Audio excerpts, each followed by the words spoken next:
few weeks ago, Liam Wilkinson left a comment on one of my videos asking about the chord progression from Last Night on Earth by Green Day, and he was interested to know if other songs have used this chord progression. It's this chord progression where we start on the tonic chord, in this example A major, and then the top note of that chord progression climbs up semitone by semitone, giving us A augmented, and then A6, A7, and then finally resolving to the 4 chord D major. I text the postcard sent to you, did it come through?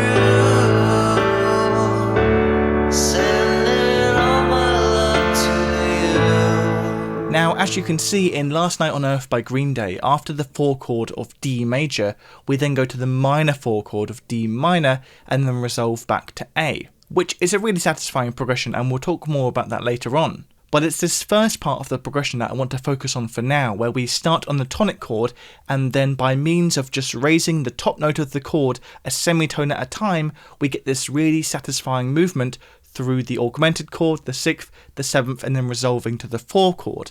This is a really intuitive progression to stumble across at the piano, and therefore it's no surprise that it's been used in many different songs. Days and sky grey and clouds full of fear and storms. Oh darling, little darling, oh darling, did you ever see such a stormy sky?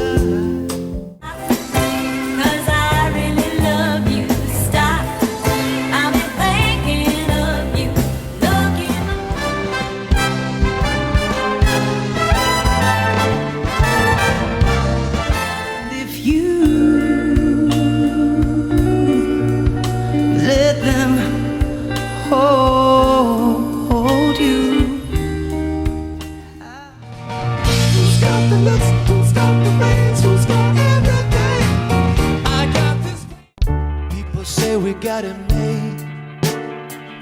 Don't they know we're so afraid? Isolation. Now, as we've seen from the examples so far, after the climb up from the tonic chord through the augmented, the 6th, the 7th, and then to the 4 chord, different songs will then complete the progression in different ways.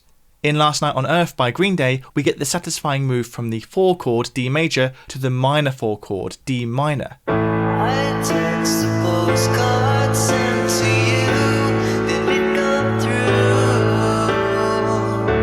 Sending all my love to you. This same move to the minor 4 after the initial augmented climb progression has been used in other songs as well. We can see it here in Number 1 Party Anthem by Arctic Monkeys. Come on, come on, come on. Come on, come on, come on.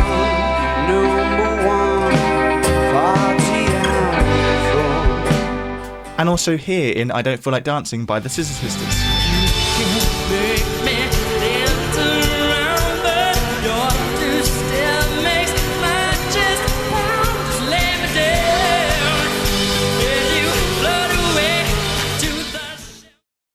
Some songs double up this augmented climb chord progression by giving us the typical climb from the tonic chord up until we get to the 4 chord, but now at the 4 chord we get another climb, once again climbing up through an augmented chord and a 6th chord like we did before. We can see this in Greatest Love of All by Whitney Houston. I believe the children are our future. Teach them well and let them lead the way. Show them all the beauty they possess inside. We can see it here in Misshapes by Pulp.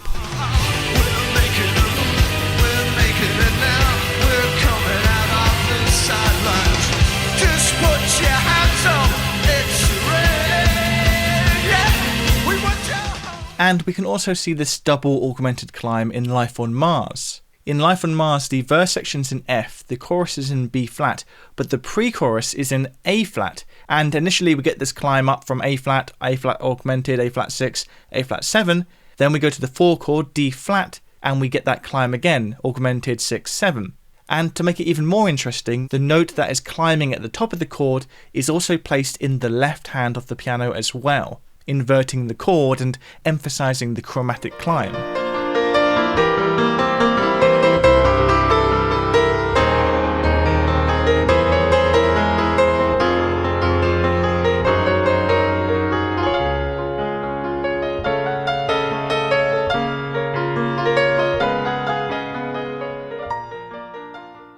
Another song that has a very similar chord progression to this, but not quite the same, is For Once in My Life, made most famous by Stevie Wonder.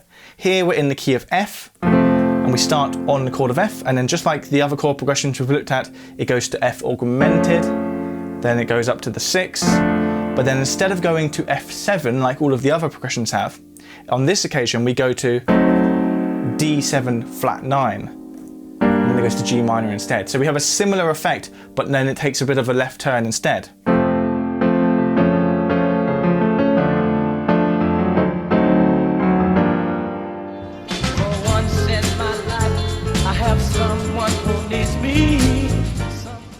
So let's talk now about what makes this chord progression so satisfying and pleasing. And it's actually very, very similar in how it works to another chord progression that I talked about recently, which is the something chord progression, the chord progression from the Beatles song Something. In that chord progression, we start on the chord of C, and the top note climbs down until we get to the 7, and then we resolve to the 4 chord. The chord progression we're looking at today is almost like an opposite version of that something chord progression, where instead of starting and then the voice climbing down, we instead start and the chord climbs up, once again by semitones, and once again arriving at the 7 chord, the C7 chord. And then in both progressions, that C7 resolves to the 4 chord, F. Now, the reason it resolves to the 4 chord is the same reason we were saying in that video, which is that the C7, the 7th chord, the dominant 7 but built on the tonic, is an example of what we can call a secondary dominant.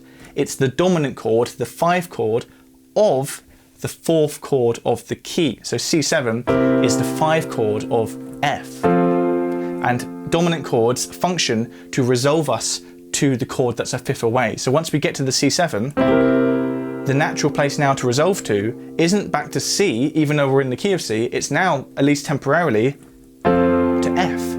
Because what secondary dominants do is they sort of temporarily make it feel like we're in a different key.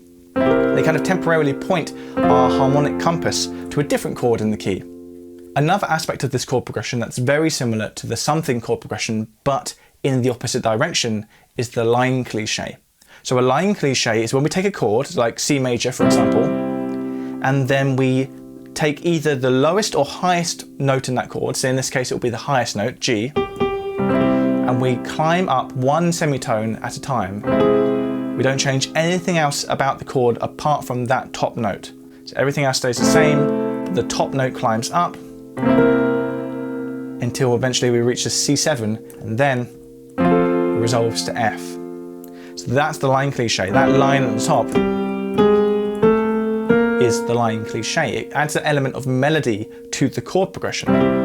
Our ear is sort of drawn to that rising note.